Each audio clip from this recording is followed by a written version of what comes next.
ಕೊಡೋದು ಅಂದ್ರೆ ಏನು ಅಂತ ಕೇಳಿದ್ರೆ ನಮ್ಮೆಲ್ಲರ ಹತ್ರನೂ ಒಂದೊಂದು ಉತ್ತರ ಇದ್ದೇ ಇರುತ್ತಲ್ವಾ? ಆದ್ರೆ ಅದರ ನಿಜವಾದ ಅರ್ಥ ಏನು ಅಂತ ತಿಳ್ಕೋಬೇಕು ಅಂದ್ರೆ ಬನ್ನಿ ಇವತ್ತು ನಾವು ಒಂದು ವಿಭಿನ್ನವಾದ ಪಯಣ ಶುರು ಮಾಡೋಣ. ನೋಡಿ, ಸ್ವಾಮಿ ವಿವೇಕಾನಂದರು ಎಷ್ಟು ಅದ್ಭುತವಾಗಿ ಹೇಳ್ತಾರೆ, ಸಮಾಜದಿಂದ ನಾವು ಎಷ್ಟೆಲ್ಲ ಪಡಿತೀವಿ, ಆದರೆ ಅದಕ್ಕೆ ಪ್ರತಿಯಾಗಿ ಏನು ಕೊಡದೇ ಇದ್ರೆ ಅದೊಂದು ದ್ರೋಹ ಅಂತ.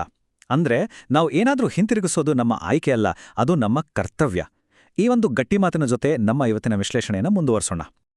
ಆದ್ರೆ ಈ ಕೊಡೋದು ಅಂದ್ರೆ ನಿಜವಾಗ್ಲೂ ಏನು? ಈ ಪದ ಕೇಳಿದ ತಕ್ಷಣ ನಮ್ಮ ತಲೆಗೆ ಏನ್ ಬರುತ್ತೆ?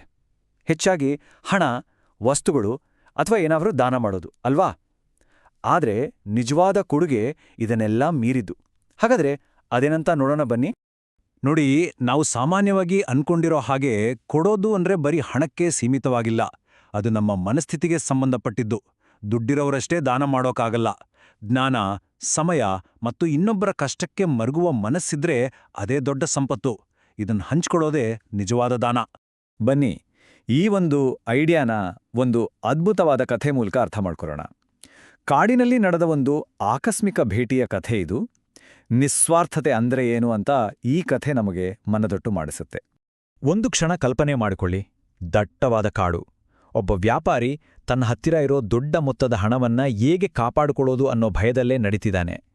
ಪ್ರತಿಯೊಂದು ಹೆಜ್ಜೆಯಲ್ಲೂ ಅವನಿಗೆ ಎಲ್ಲಿ ಕಳ್ಳರು ಬಂದು ದೋಚ್ತಾರೋ ಅನ್ನೋ ಆತಂಕ.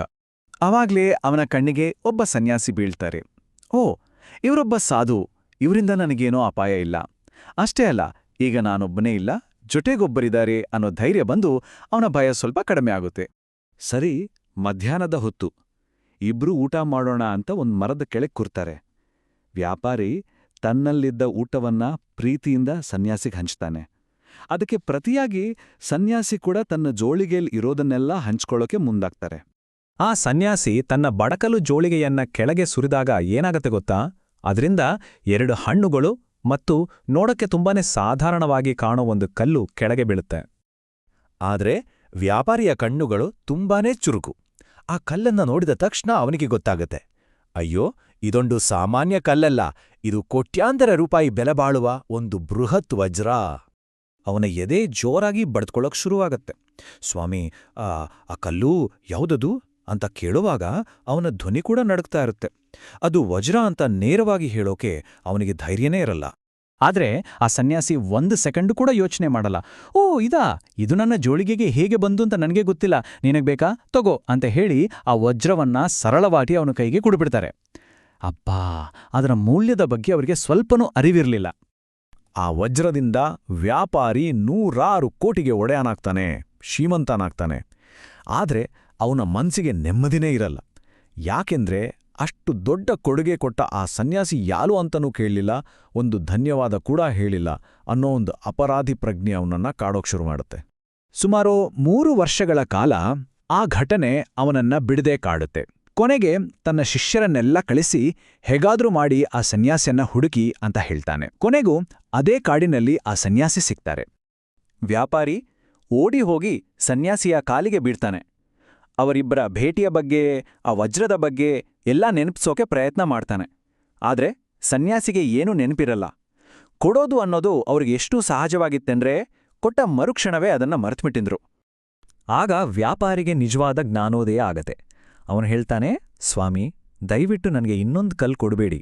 ಆದರೆ ಯಾವುದೇ ಯೋಚನೆ ಇಲ್ಲದೆ ಅದನ್ನು ಕೊಟ್ಬಿಟ್ರಲ್ಲ, ಆ ಮನಸ್ಥಿತಿ, ಆ ಮನಸ್ಸನ್ನು ನನಗೆ ಕೊಡಿ ಸಾಕು ಅಂತ. ನೋಡಿ, ನಿಜವಾದ ಸಂಪತ್ತು ಆ ಕಲ್ಲಾಗಿರ್ಲಿಲ್ಲ, ಬದಲಿಗೆ ಆ ಸನ್ಯಾಸಿಯ ನಿಸ್ವಾರ್ಥ ಮನಸ್ಥಿತಿಯಾಗಿತ್ತು. ಸೊ ಇಷ್ಟು ಅದ್ಭುತವಾದ ಒಂದು ಕಥೆಯನ್ನ ನೋಡಿದ್ವಿ. ಈಗ ಇದಕ್ಕೆ ತದ್ವಿರುದ್ಧವಾದ ಇನ್ನೊಂದು ರೀತಿಯ ಕೊಡುಗೆಯನ್ನ ನೋಡೋಣ. ಪ್ರದರ್ಶನಕ್ಕಾಗಿಯೇ ದಾನ ಮಾಡಿದ್ರೆ ಏನಾಗುತ್ತೆ ಅಂತ. ಈ ಘಟನೆ ನಡೆಯೋದು ಉತ್ತರ ಕರ್ನಾಟಕದ ಒಂದು ಬೆಟ್ಟದ ಮೇಲಿರೋ ಪುಟ್ಟ ದೇವಸ್ಥಾನದಲ್ಲಿ. ಬಹಳಷ್ಟು ಜನ ನಂಬಿಕೆ ಇಟ್ಟಿರುವ ಒಂದು ಜಾಗೃತ ದೇವಸ್ಥಾನ ಅದು. ದೇವಸ್ಥಾನದ ಒಳಗೆ ಕಾಲಿಟ್ರೆ ಸಾಕು, ಎಲ್ಲೆಲ್ಲೂ ಕತ್ಲೆ. ಹಗಲ್ ಹೊತ್ತಲ್ಲೇ ದೇವರ ಮೂರ್ತಿಯನ್ನು ನೋಡಕ್ಕೆ ಆಗದಷ್ಟು ಕತ್ಲು. ಪೂಜಾರಿಗಳು ಸಹಾಯ ಮಾಡೋಕ್ಕೆ ಅಂತ ಅಲ್ಲಿದ್ದ ಒಂದು ಟ್ಯೂಬ್ ಲೈಟ್ನ ಸ್ವಿಚ್ ಹಾಕ್ತಾರೆ. ಲೈಟ್ ಆನ್ ಆಗುತ್ತೆ, ಆದ್ರೆ ಒಂದು ಚೂರು ಬೆಳಕು ಬರಲ್ಲ, ಕತ್ತಲೆಯೇ. ಆಮೇಲೆ ಗೊತ್ತಾಗುತ್ತೆ ಯಾಕೆ ಬೆಳಕು ಬರ್ತಿಲ್ಲ ಅಂತ. ಆ ಟ್ಯೂಬ್ಲೈಟ್ ಪೂರ್ತಿ ದಪ್ಪನಾದ ಕೆಂಪು ಬಣ್ಣದಿಂದ ಬಳಿದುಬಿಟ್ಟಿದ್ದಾರೆ. ಅದರ ಮೇಲೆ ದಾನ ಮಾಡಿದವರ ಹೆಸರು, ಅವರ ಅಪ್ಪನ ಹೆಸರು, ಅವರ ತಾತನ ಹೆಸರು, ಹೀಗೆ ಎಲ್ಲವನ್ನೂ ಬರೆಸಿದ್ದಾರೆ. ನೋಡಿ, ಹೆಸರು ಬರ್ಬೇಕು ಅನ್ನೋ ಆಸೆಗೆ ದಾನದ ಮೂಲ ಉದ್ದೇಶವನ್ನೇ ಹಾಳ್ಮಾಡ್ಬಿಟ್ಟಿದ್ದಾರೆ. ಇದು ನಮಗೆ ನಿಜವಾದ ದಾನ ಅಂದ್ರೆ ಏನು ಅಂತ ಸ್ಪಷ್ಟವಾಗಿ ಹೇಳುತ್ತೆ. ದಾನ ಅಂದ್ರೆ ನಮ್ಮ ಹತ್ರ ಇರೋದನ್ನ ಇನ್ನೊಬ್ಬರ ಅನುಕೂಲಕ್ಕೋಸ್ಕರ ಕೊಡೋದು. ಅದನ್ ಬಿಟ್ಟು ನನ್ನ ಹೆಸರು ಬರಬೇಕು, ಎಲ್ರೂ ನನ್ನನ್ನು ಹೊಗಳ್ಬೇಕು ಅಂತ ಮಾಡಿದ್ರೆ ಆ ದಾನಕ್ಕೆ ಅರ್ಥ ಇರಲ್ಲ. ಹಾಗಾದ್ರೆ ಈ ಎರಡೂ ಕಥೆಗಳಿಂದ, ಒಂದು ಸನ್ಯಾಸಿಯ ಕತೆ, ಇನ್ನೊಂದು ಈ ಟ್ಯೂಬ್ಲೈಟ್ ಕತೆ, ಇವೆರಡರಿಂದ ನಾವು ಕಲಿಬೇಕಾದ ಪಾಠವಾದ್ರೂ ಏನು? ನೋಡಿ, ಪಾಠಗಳು ತುಂಬಾನೇ ಸ್ಪಷ್ಟ. ಮೊದಲನೇದಾಗಿ, ಕೊಡೋದು ಅಂದ್ರೆ ಬರೀ ಹಣ ಅಲ್ಲ. ಎರಡನೇದಾಗಿ, ಉದಾರವಾದ ಮನಸ್ಥಿತಿಯೇ ನಿಜವಾದ ಸಂಪತ್ತು. ನಿಸ್ವಾರ್ಥವಾಗಿ ಕೊಟ್ರೆ ಅದು ಬೇರೆಯವರಿಗೆ ಉಪಯೋಗ ಆಗತ್ತೆ. ಅದೇ ಪ್ರಚಾರಕ್ಕೋಸ್ಕರ ಕೊಟ್ರೆ ಅದು ನಮ್ಮ ಅಹಂಕಾರವನ್ನು ಮಾತ್ರ ತೃಪ್ತಿಪಡಿಸುತ್ತೆ. ನೆನ್ಪಿಡಿ, ನಮ್ಮೆಲ್ಲರ ಹತ್ರನೂ ಹಂಚ್ಕೊಳ್ಳೋಕ್ಕೆ ಏನಾದರೂ ಒಂದು ಸಂಪತ್ತು ಇದ್ದೇ ಇರುತ್ತೆ. ನಮ್ಮ ಸಮಯ, ನಮ್ಮ ಜ್ಞಾನ ಅಥವಾ ನಮ್ಮ ಕರುಣೆ. ಹಾಗಾದ್ರೆ ಒಂದು ಕೊನೆಯ ಪ್ರಶ್ನೆ. ನಮ್ಮಲ್ಲಿರುವ ಯಾವ ಸಂಪತ್ತನ್ನ ನಾವು ಇವತ್ತೂ ಈ ಜಗತ್ತಿಗೆ ಹಂಚ್ಕೊಳ್ಬೋದು? ನಾವು ಕೊಡುವೊಂದು ಸಣ್ಣ ಸಹಾಯ ಕೂಡ ಬೇರೆಯವರ ಜೀವನದಲ್ಲಿ ದೊಡ್ಡ ಬದಲಾವಣೆ ತರಬಹುದು ಅಲ್ವಾ? ಇದರ ಬಗ್ಗೆ ನಾವೆಲ್ಲರೂ ಒಮ್ಮೆ ಯೋಚಿಸೋಣ.